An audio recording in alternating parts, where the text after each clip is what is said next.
Thanks, Shobik. We proceed for the second panel discussion of the day, and as earlier we mentioned about cloud being one of the most important aspects of IT deployment across enterprises. This session is specifically on cloud. It's called Strategies for Effective Multi-Cloud Deployment in Organizations. And for this session, I would like to call on stage Mr. Sunil Kumar, Group CTO, Shiprocket. A round of applause for Mr. Sunil Kumar. I would like to call on stage Mr. Aakash Bhutani, Head Enterprise IT Application and Products, HT Media. Can we have, yes, here he is. Round of applause for Aakash. Can we have on stage Mr. Saubhagya Kumar Behera, Senior VP and CIO, IGL Indraprastha Gas Limited. Can we have him on stage? I'd like to call on stage Mr. Kushal Kumar Varshney, CTO Digital Transformer of Virescent Infrastructure. Yes, Kushal.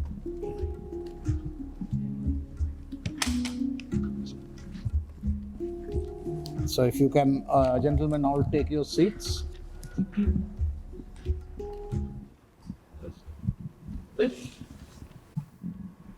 Thank you. Since we are talking about different facets of cloud deployment, and I'll start with Sunil. And maybe one round I will come with the same question to each of you very briefly.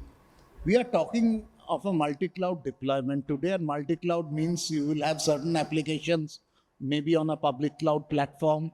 Some critical applications might be on private cloud. There will be a hybrid environment. Maybe certain applications are on the edge.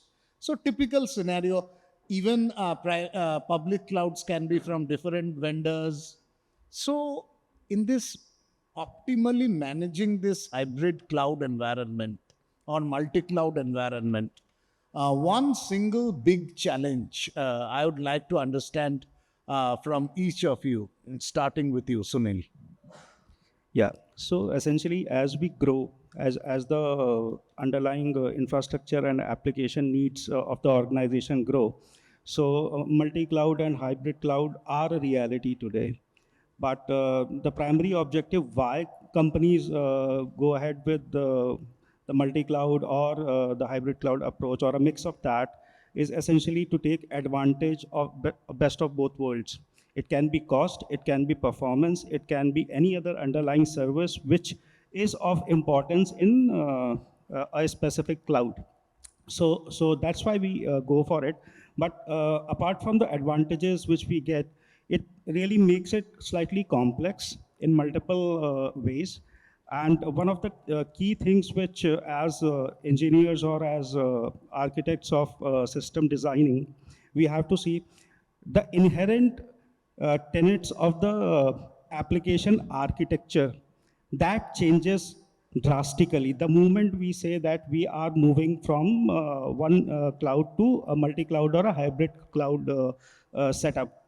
So it starts at a very inherent designing of the application, the way you store your data, the way you interact between different modules or services, the way you compartmentalize your stuff, the way you use serverless computing in the entire scheme of things, the way you distribute your data between the various applications, the way you make your communication pipelines through so that you take care of the latency bit. So all these things combine, have a combined effect that make it inherently complex. And as system designers, we have to ensure that that our constant endeavor, which is to ensure that the application performs as desired. So that is one of the biggest challenge. The other thing which I think is worth mentioning is essentially because your attack surface area increases.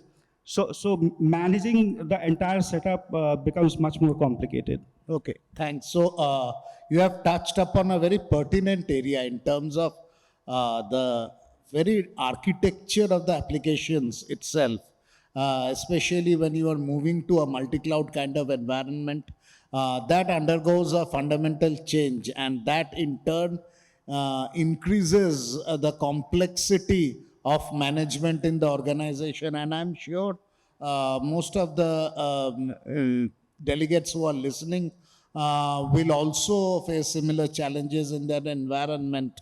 And maybe by the end of this discussion, we can come up with, if not formula, some of the best practices that they can deploy in their organizations. Akash, Bhutani, I'll come to next. Again, you are coming from another sector, while Sunil was from the logistics side. You are coming from the media segment, and where obviously there are a lot of data getting generated. So typically in that scenario, in a multi-cloud deployment, one single biggest challenge that you would like to highlight. Yeah, thank you. Thank you. Hello. No. Hello. Yeah. Yeah. So we are using multi-cloud, and so it's a multi-cloud environment. We are using AWS, Google, Azure, all kind of services in our ecosystem because we are in an enterprise. There are different line of business. So based on different business requirements, those clouds are deployed. So definitely there are multiple challenges we face, like integrations, skill set shortages and all. But the biggest one which I see is the security policy deployments. So all the data governance policy deployment. So that I believe is a major challenge which we face. The reason is all platform provide their own tools, or different policy templates and all different data governance monitoring tools and all. So managing all those tools for security and maintaining the data security after this DPDP things and also that's where that is the biggest challenge we face. Okay. Okay. So obviously you have highlighted another critical aspect on security, and security in light of two things. One, regulatory compliances, which you mentioned, which obviously is a must or mandatory for all businesses which are existing. And second is the complexity. There are two. Typically, when we talk multi-cloud, there are too many cloud service providers or OEMs or vendors who are involved.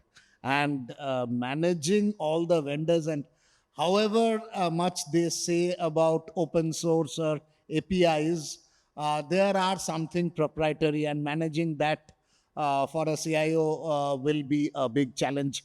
We will touch upon the security aspect in little more detail later in the session. Thanks to you, Aakash. I'll come next to you, Saubhagya. The challenge which you have heard of, the couple of challenges which already the two other panelists have mentioned, something which you would like to highlight, and you are coming from an utility, large utility provider perspective. From that perspective, in a multi-cloud environment, what is the biggest challenge that you are facing? Yeah, good morning, everyone. And then pleasure to be here. Basically, I'm coming from utility industry perspective, and utility is changing very fast.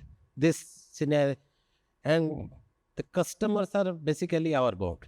We always satisfy our customers. That point of view, we are regularly changing our infrastructure or applications in such a way that the customer should happy in that way. So on this point of view, we have currently also we are thinking to moving to cloud, that is a multiple cloud architecture. But major aspect basically I'm looking in that way is integration aspect. Integration is a major aspect because so many applications had different architecture. To connect with one architecture to others, that is a very critical factors. So this is very much important. Before doing anything, strategy should be perfect. That cloud strategy, multi-cloud strategy is very much important for the every organization. Now I think cloud is very long. We have also started journey from very beginning, but initially it is small application. But now we're planning to form some enterprise application. The enterprise application should have proper things, and for that so many challenges are there. One of the major challenges is integration. Second is basically security. Nowadays it is a very much information everywhere, it is breaches is happening and information is already leaking. So that is more important right now. So two aspects is my point of view is very important. Okay. Thanks. Thanks. And you have, if I may say, summed up both the challenges the earlier two panelists mentioned about the architecture and integration of all the applications and the security aspect.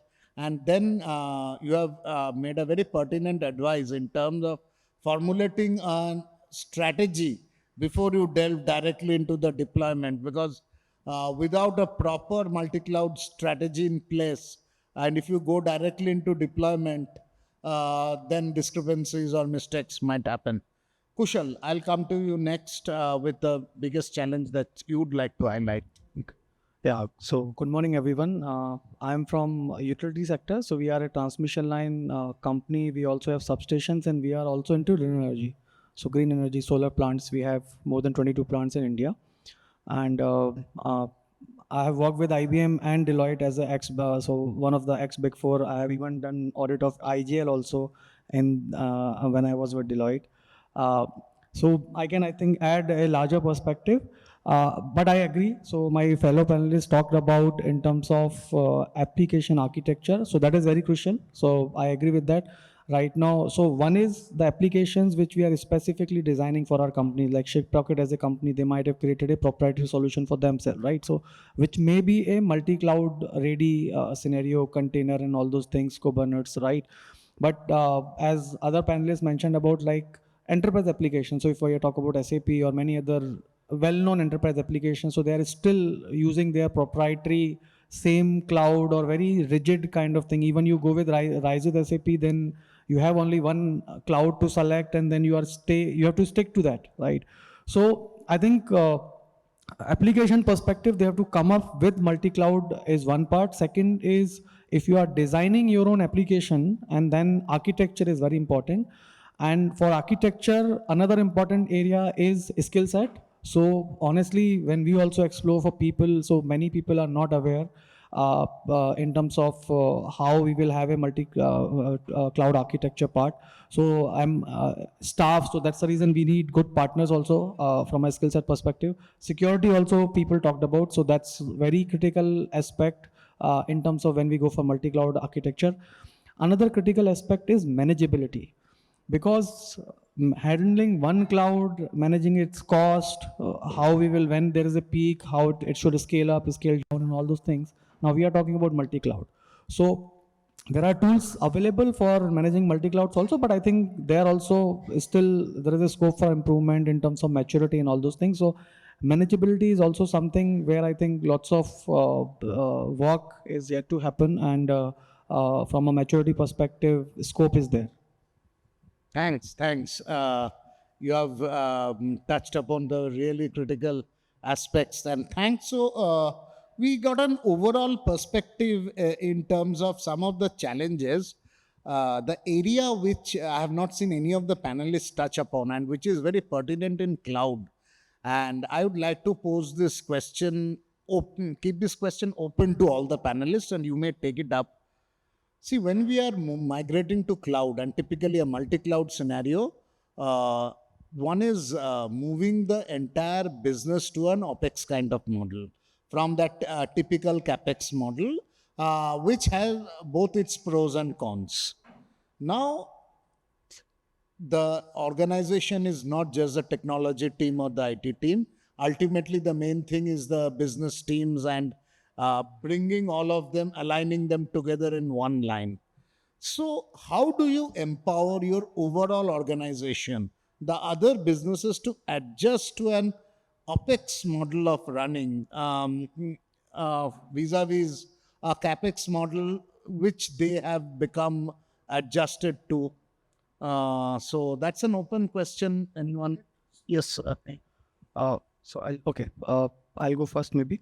So when we are doing, so I have seen many times when people are doing this maths in terms of TCO, total cost of ownership, and they are justifying to the finance people or CEO, they many times forgot the cost of infrastructure in terms of land. So if you are operating from a co-working space, or if you are having an office, leased office in a city like Delhi or Mumbai, right? So that's a cost.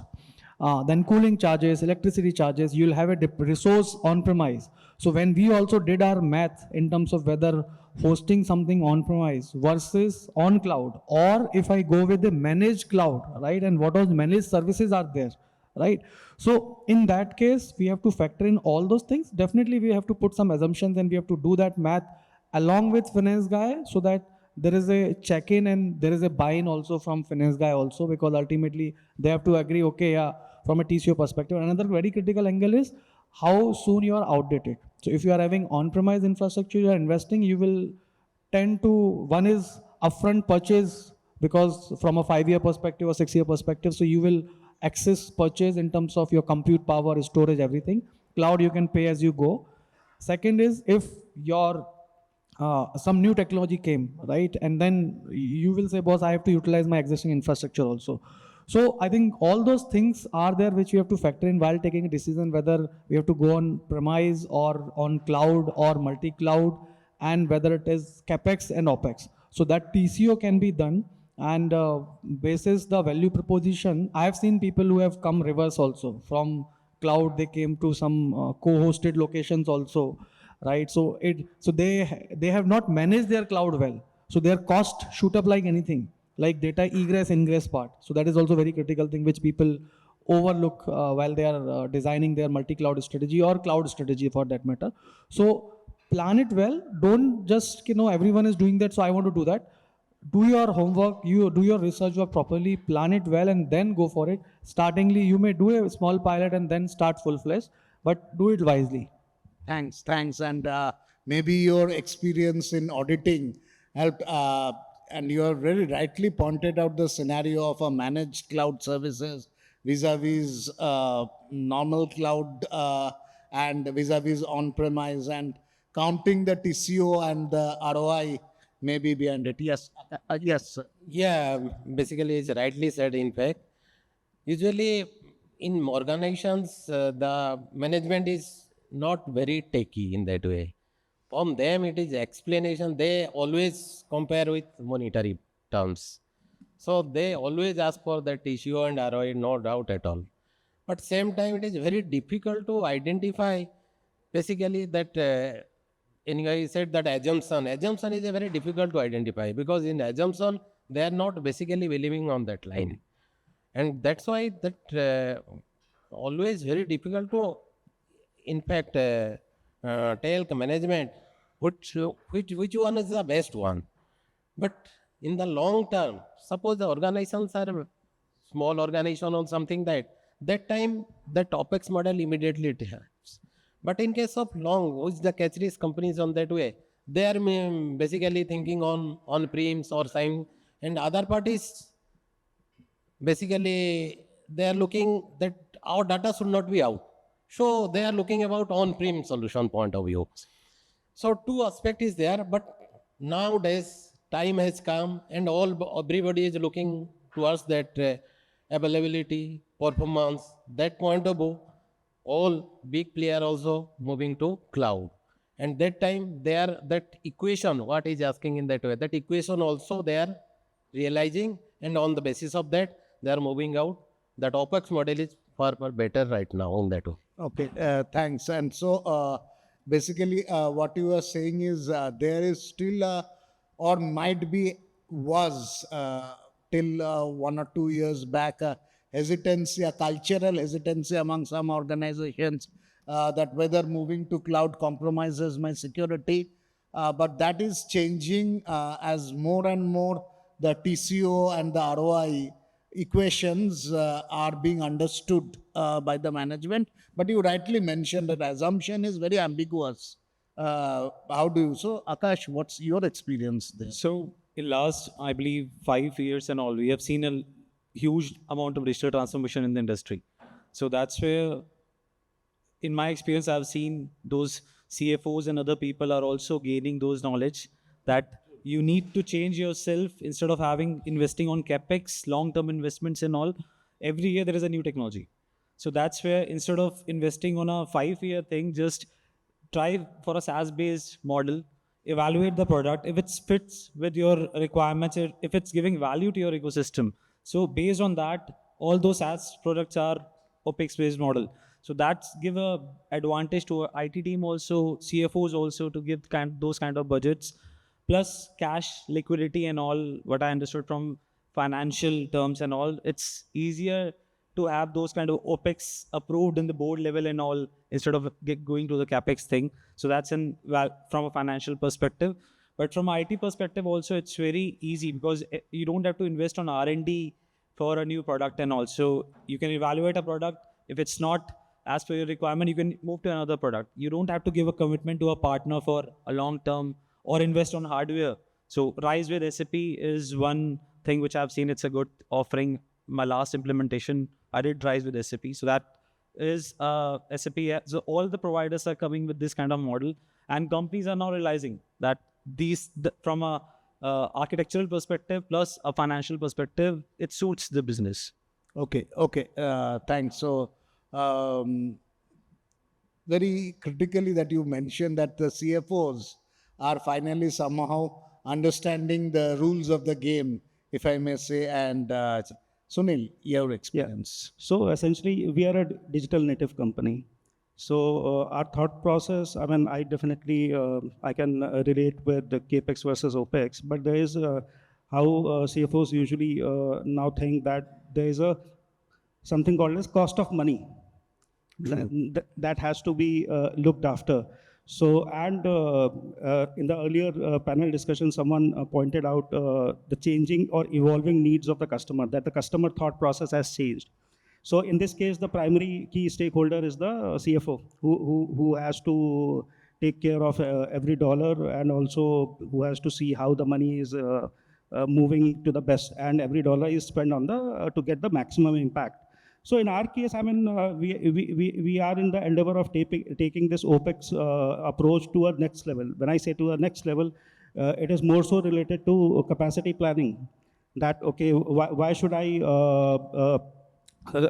fix my money and purchasing capacity on a CapEx model, but when I can have it on demand, that is one specific thing. If I move it to a step beyond, so I can talk about, there are places where we use serverless computing. I'll give you a simple use case. So in our case, we have around 100,000 sellers who use our platform. So they sell on their online shops, and we have to get orders from their shops. So that is something which is an on-demand kind of stuff that, okay, when I get a webhook, I have to compute. So why should I provision even a fixed server for it?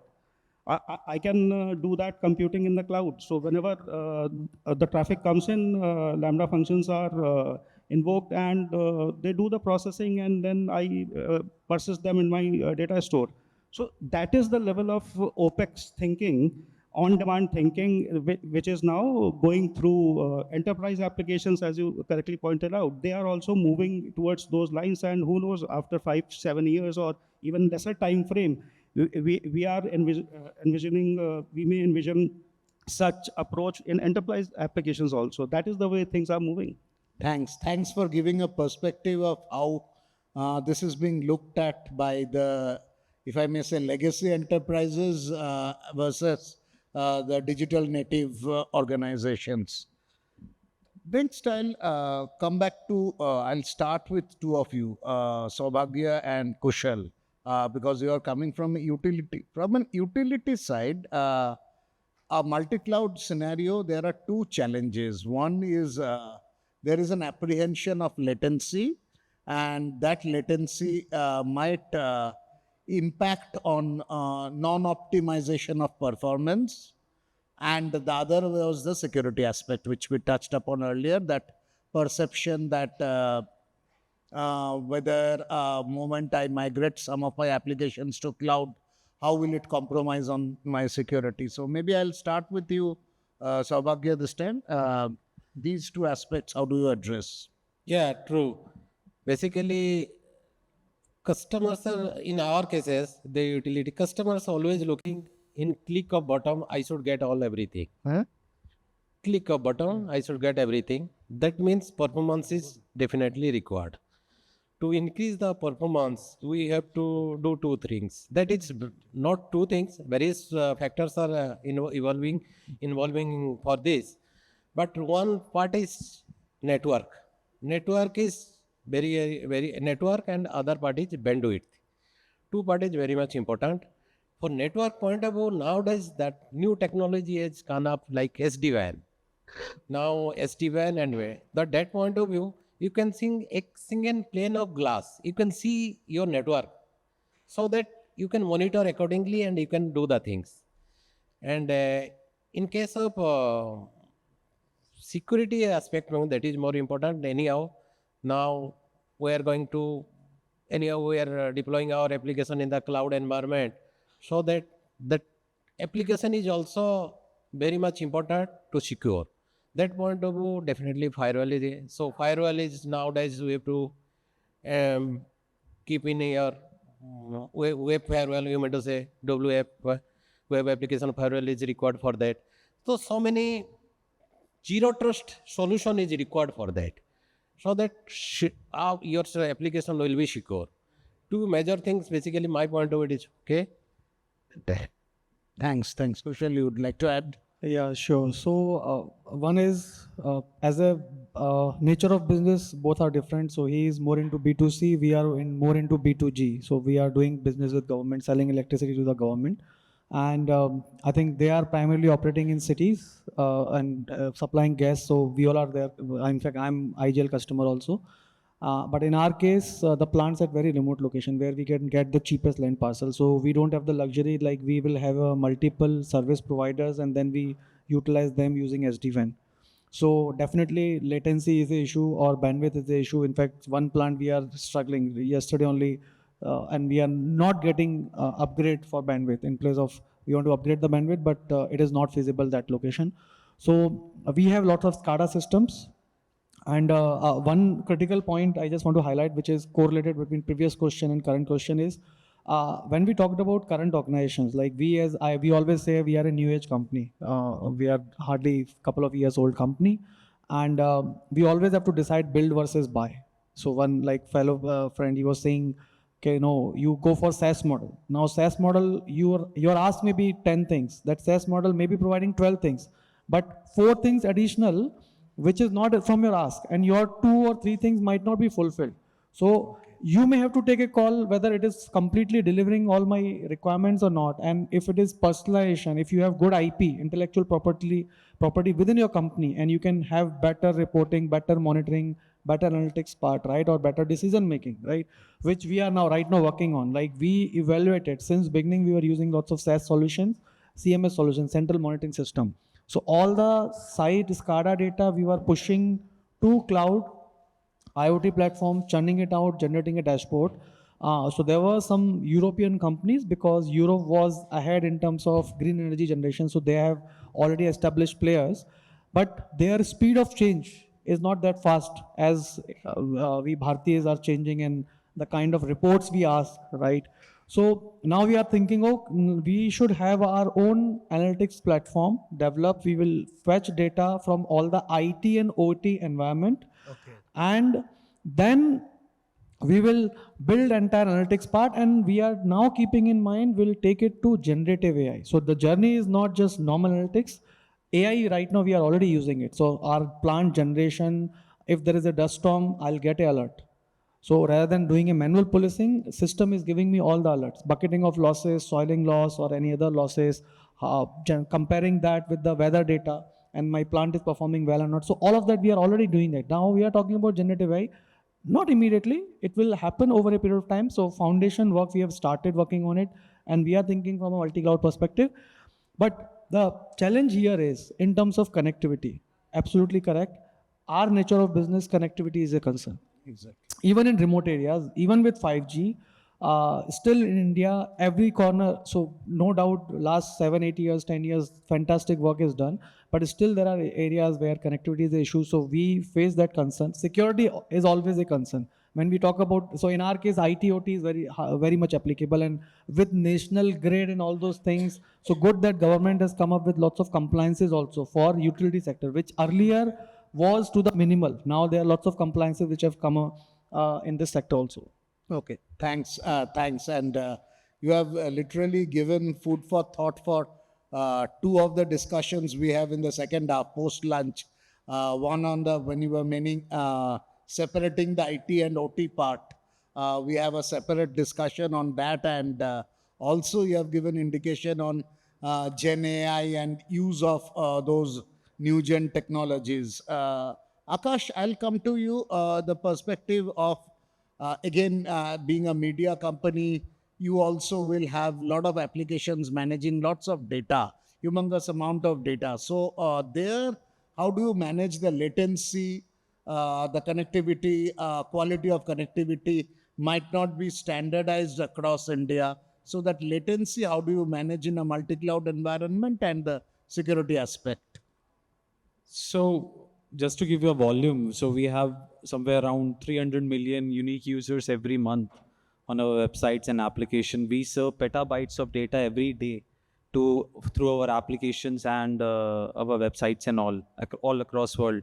So definitely latency is very critical for us. We want our news to reach out to our users as soon as possible and without any latency and issues and all. So basically I will highlight only key 3 areas which we focus on. CDN is very critical in our business. Just to serve the static images and other part of it, we heavily rely on CDN part. So that really helps us to deliver the content on a real-time basis to our customers. So that is one. The next important thing is we use a lot of network optimization tools like DNS load balancing and other tools, so that we have, as the volume is huge, so we want to optimize the network across our thing.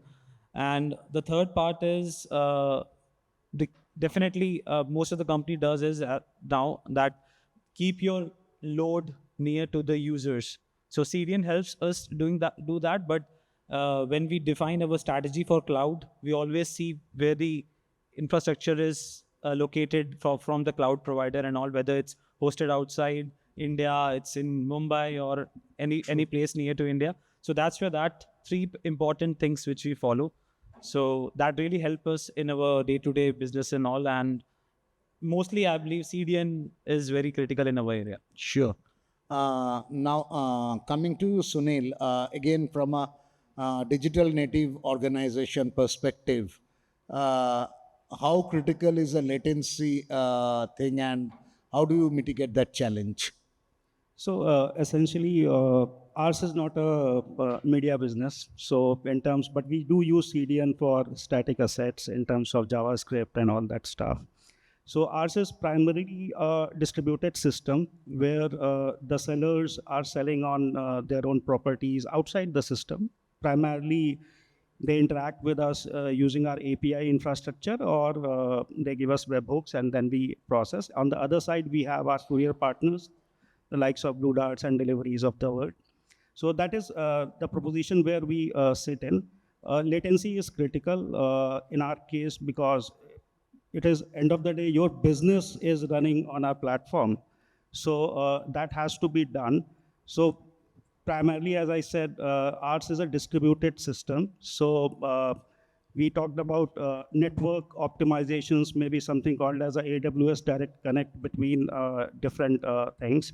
We have distributed databases so that instead of having one single big monolith DB, we have distributed microservices where they are. Communication between those services is not through APIs. It is basically through a direct channel event. We have devised an event-driven mechanism where the if an event happens on one of the services or one of the data sources or databases, that event triggers through a pipeline an update directly to the other data source, so that API latency is avoided, and we are able to get it through in some milliseconds, not even 100 or 200 ms, but in some milliseconds. That is one thing which we do essentially. We try to do as much compute or as much data processing as a philosophy where the request is received. So that's how we are able to leverage it. In terms of security, what it becomes important, because with as the number of clouds providers or infrastructure changes, the competency or the tools to manage them are different. So having a unified view or a control tower, as we call it, of that is very critical. So we have invested heavily in it, so that and one very important thing which comes into a picture, because the code gets pushed every week or every other week, and it's a continuous development which is in process. So DevSecOps is a very becomes a very critical juncture where companies have to invest. The biggest part of these things, especially in case of security, in case of a multi or a hybrid cloud, is even for a digital native like us, it is at times tough to get a sponsor for stuff, because all these things do involve some dollars. And so that is a tussle which is there. But two critical points in terms of security: it has to be a mindset in the entire application development and deployment process, which has to be done. And we have to move a step ahead in terms of, apart from the periodic VAPT exercises which we do, it has to be a continuous thing integrated in your pipeline, so that a very simple thing, a tool which is called as a sonar cube, which comes in, which can be integrated in your pipeline, that gives some good insights. Similar tools, which are the few open source, few proprietary. So that is how we try to manage it. Thanks for bringing up the importance of DevOps and SecOps also there. So before concluding, 30 seconds, I'll come to each panelist, starting with you, Kushal. One aspect in a multi-cloud deployment scenario which is likely to take place in your organization over the next 2 or 3 quarters. One important, 30 seconds. Most important is the skill set. So most likely we'll be outsourcing things and having some reliable partner. So I always say it should not be a vendor, it should be a partner. So it should be partner for good results, not partner in crime. So that is very important. So that we are looking for, and we always continue. So as a startup or new age company kind of thing, we always outsource things and focus on core business. So mostly we deal with the partners only. Yeah. Okay, so selection and alignment with partner. Saubhagya. Yeah, for me also, currently basically we are looking for some enterprise application migration. That point of view also, we are selecting vendors from platform edge service providers. That is a prime area for us right now. So, and other parties that OEM to that micro-based technology basically we are using. From that point of view, architecture should be perfect in such a way that that integration should not be affected later on. That is my second. Thanks. So focus on the microarchitecture for the enterprise application, so that their optimization is there. Aakash. So in our company, I believe what Sunil said, we'll be heavily investing on SecOps. The reason is there are a lot of cloud investment which we have done. Now we want to implement a security layer around it. So we are investing heavily we are collaborating with partners to have a policy created for all our clouds and all and application. So we'll be heavily investing on DevSecOps. So investing on SecOps and having a cloud policy around it. Thanks. And Sunil? So two fronts, essentially all our newer applications are containerized, but some of our older ones are not. And hence they are proving to be slightly overweight in terms of the subject matter what we are discussing. So a focus is there that at least in next 2 quarters we will be 100% containerized for our legacy and older applications. The other thing is we are in the process of, we have some policies, we have some tools and checks and balances from a security point of view, but we need to tighten them up from a multi-cloud perspective. So investments and focus, more than investments, it's about focus and picking up those areas and putting it through. So these will be the 2 key focus areas where as a group we'll be focusing on. Okay, containerization of applications is one area. So we may sum up some of the important areas that came up in this discussion on multi-cloud is one, having a clear-cut strategy in place and then formulating your policies around that strategy so that there is no discrepancy in deployment. The security aspect is important. We talked about the investment on SecOps and deployment of SecOps. The architecture of the enterprise applications, we talked about containerization, having microarchitecture. In fact, for paucity of time, we did not touch upon technology like Kubernetes and things, and how we will go there. Then we talked about the regulations and the latency in migrating towards cloud, the culture, imbibing a culture where there is no more apprehension about migrating to cloud. So great, this very esoteric set of panelists from multiple sectors, from utility, if I may say utility, legacy organization and new age utility organization, from media organization which is moving from legacy to new age, if I may say, and from a new age logistics organization. A very esoteric set of panelists.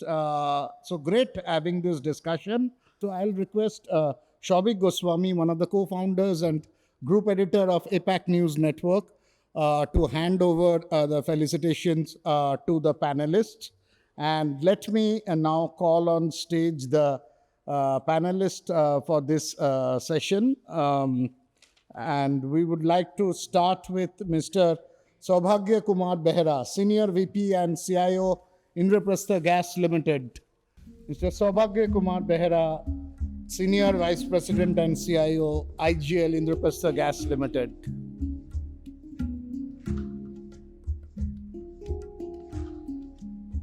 Thank you, sir. Mr. Sunil Kumar, sir, if I may request you to just remain on stage for a group photo. Mr. Sunil Kumar, Group CTO, Shiprocket.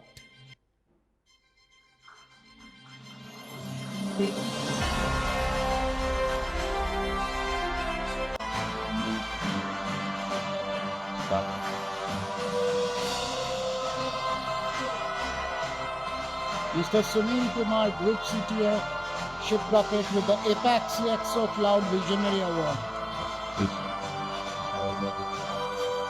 Our next cloud visionary is Mr. Aakash Bhutani, Head Enterprise IT Application and Products HT Media.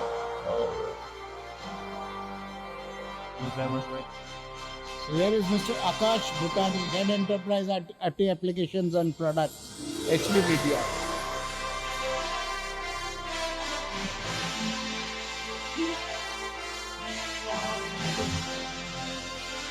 Mr. Kushal Kumar Varshney, CTO, Digital Transformer, Virescent Infrastructure.